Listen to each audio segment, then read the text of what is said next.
From a new way to block blitzes to a brand new game mode, EA just totally changed the way college football 26 is going to be played, and this video is going to break down everything you need to know to make sure you're doing everything right and you're winning a lot more games. So this entire section right here, QB Contain, is all about how EA claims that QB Contains are better now than what they were pre-patch. And let me tell you, before the patch, they were incredibly bad. Basically, if you ever struggle with people running around the pocket, scrambling outside, and making a sideline throw at the last second, this is supposed to help with that, so let's talk about it. First and foremost, let's just try to contain. Right here, there's no contains on the field. But if we press right bumper on defense, and then we tap left bumper, that's R1, then L1 on PlayStation, you see we have these outside guys, our outermost pass rushers are in these kind of hook angles. These are contains. First and foremost, let's just take a look and see if they're good. Right, good, just totally stock, totally base. And right there, I'd say it does a pretty good job. We'll go again right here. Let's just try it a few different times. Let's this time, boom. It looks like he's disengaging pretty well. Can't really get outside of him very well. Let's try going to the left side here. We go bang. Let's roll to the left. You can see he's doing a good job too. Now right there, we actually got kind of a weird animation, although I would like more often than not for that to result in a sack. And yeah, it does. Cool. It looks like as surface level contains are doing a good job. Now let's go into a pinch style of defense and let's try to contain. We're here, we roll out again. We even had a half slide to the right. Now what I'll say is from my time playing this game post-patch, it does seem like throws across your body are still good. And it does seem like there's a little bit of an animation issue with these contains of actually getting the sack at first. Notice how it almost is like the players run into each other before they animate into a sack or tackle animation. You can kind of see that kind of consistently for a moment. With that being said, I do think kind of consistently these contains are doing a pretty good job of being contains. Because compare this to a normal pass rush where I'm able to pretty easily roll outside kind of consistently and at the very least get leverage on them, potentially go upfield, whatever. Whereas here with these contains, we're going to be able to do this. Boom, we immediately get disengaged and we get sacked. So it's much harder, it seems like, to roll out. And I can say just from my gameplay from earlier today and the couple of hours that this patch has been out, that pretty consistently, the contains are doing a good job. Something like nickel wide was really frustrating pre-patch because it wasn't containing very well. But now, it's doing a pretty decent job. You can, though, manipulate the contains by faking outside and going inside like I did right there. That's just something that I don't know if they're ever going to be able to totally negate because that's something that could happen in real life too. So just something to keep in mind where you kind of fake outside and then scramble back in. But it is a hard game to play. Big piece of advice is that if you are running contains, you have athletes at these edge positions. If you have dudes who are 350 pounds and just they can't move very well, they're not going to be great contains. But if you have an athlete here at the edge, of course, he's going to be a pretty good contain because he's going to be able to get after a mobile QB way better than someone who is less athletic could. If you want to know full defensive schemes that will actually help you slow down these scrambling quarterbacks and lock up whatever passes they're trying while still stopping the run, check out Civil.gg where we have full defensive schemes and offensive schemes that will actually help you win more games. We have over 2,000 active members who are using our stuff to win. And right now, you can get 30% off by using code CIVIL30 in the top of the description below. So here, what appears to be a small change can actually be pretty useful, which we'll talk about how in a little bit. But first, expanded pass protection options. All pass pro types are now available in coach adjustments, previously limited to just base. Let's talk about what this means. So every play in the game comes with one of a few different stock pass protections. Let's look at Flood Switch right here, which is going to come with base blocking already stocked. This is just what base blocking looks like. That's if you look at the offensive line and the halfback play art, that's what base blocking is. Now, if I were to audible to another play, let's go corner strike. Notice how the offensive line player is a little bit different. It's these dotted lines. That's empty blocking. Here, if we go into a play action play, you'll see we actually come out with a half slide to the left. So each play has their own built-in pass pro. Now, though, with the right stick, we're able to click in, go down into auto base protection, and put that onto a pass pro. So every play we choose already has this same pass protection. It always stays the same. Now, the default I suggest you put this on to begin every game is base. But I'm going to showcase a use case in the next segment about when you might want to have it on something else. Now, if you've played College Football 26 really at all, you've probably experienced this pressure right here at least a little bit. This right here is the Texas 4-man, and when it comes in, it absolutely screams. Now, EA actually made a change to this, or at least how to block it. If we look right here in the notes, it says running back blocking improvements. Running backs now handle Texas stunts more effectively when using half slide protection. So to test this, let's come out here. Let's block our halfback, wire triangle, select the halfback, and then we're gonna go right trigger to pass block him. Then I'm going to select the half slide. That's going to be tapping left bumper or L1, and then using the right stick, and we can go half slide in either direction. I'll go opposite of the halfback for now. So you can see by our player on the offensive line, we have it. Now let me set up this Texas 4-man.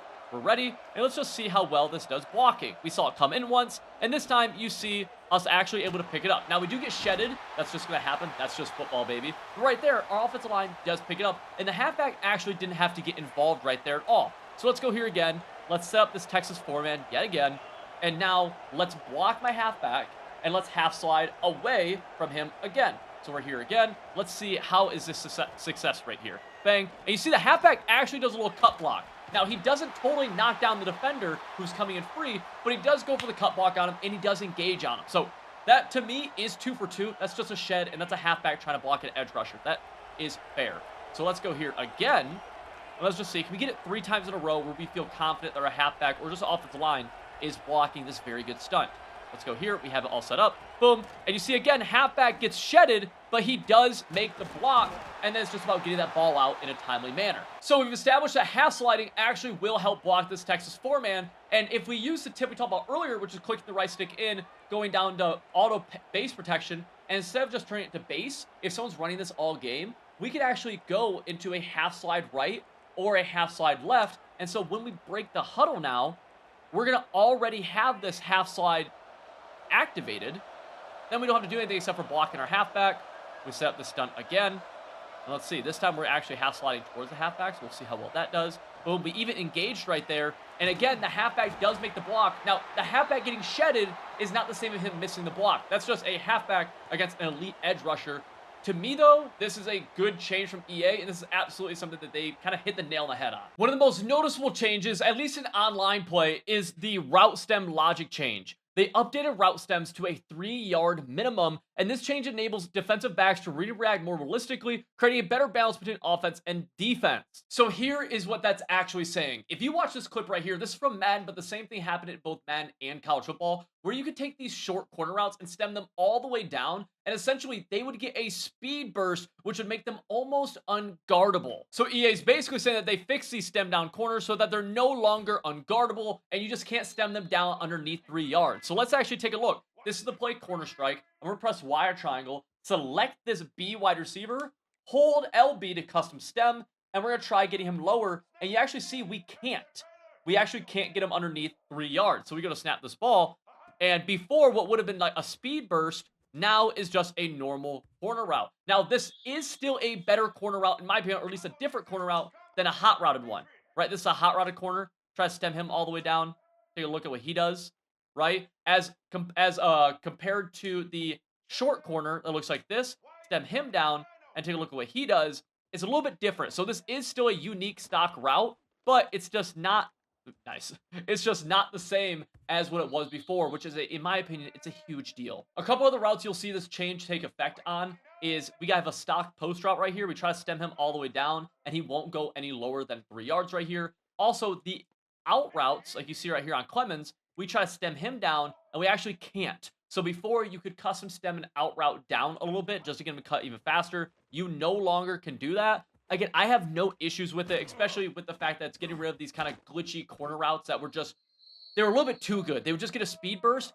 I'm super happy with this change, and to me, it seems really fair. So again, kind of kudos to EA for doing this. They already did it in Madden as well, so it's a change between both games that, honestly, I think is working as intended. There's a brand new game mode that just got added into College Football 26 inside of Ultimate Team called Head-to-Head Ranked, which is similar but not exactly the same as what they're doing inside of Madden with Head-to-Head Ranked. So let's talk about this new game mode. So this is meant to take over as a competitive game mode inside of Ultimate Team, right? Where each game is meant to matter. At least that's what EA is trying to do with it. Inside of this, there's going to be 7 different rankings: bronze, silver, gold, elite, hero, champ, and tier 1 or top 100. And inside each rank is 3 tiers. So you start at bronze 1, then 2, then 3, then silver 1, 2, and 3, gold 1, 2, and 3, so on and so forth. The way you upgrade into another tier is that after each win, you gain points. You gain rank points, essentially.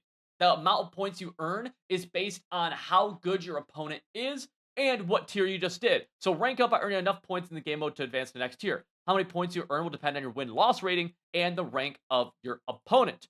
Players can be demoted if their point total falls below the range of your current tier. So if you're an elite, but you lose 10 games in a row, you'll probably fall into gold, silver, bronze, whatever. Now, the rewards for this are pretty cool, and that's where things get interesting. I think that's all that really matters with this type of game mode. First and foremost, 5,000 coins for every win. This appears to stay the same no matter what game or what tier you're in, whatever rank you're in.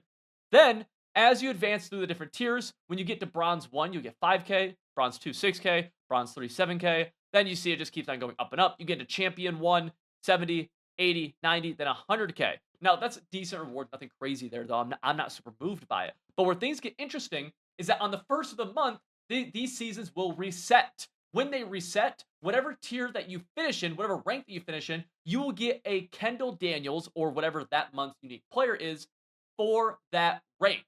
Okay? What that means is that someone who finishes in the top 100 will get a 92 overall Kendall Daniels with discounted ability buckets, and they'll also get 250k. Somebody who finishes in champion will get 91 overall Kendall Daniels and 100k. Somebody who finishes in bronze, though, will get no coins and only 83 overall Kendall Daniels. Also, notice, I don't believe this is a typo, that this right here is not BND. All the other ones are BND. So, pretty big incentive to get that top 100. It seems like it'll be quite the grind. And, I mean, just the player itself is going to be kind of nuts. This is the head-to-head rank that they appear to be going all in on. This will reset every single month and is going to be played on the Heisman game difficulty, which I'm honestly very excited to play on Heisman. I think the game just plays way better on that. And if you want to know the best place to actually learn offenses and defenses that'll help you in this new head-to-head rank game mode, check out civil.gg, which is linked in the top of the description. You will join over 2,000 active members, and with code CIVIL30, you'll get 30% off right now everything you need to actually start winning.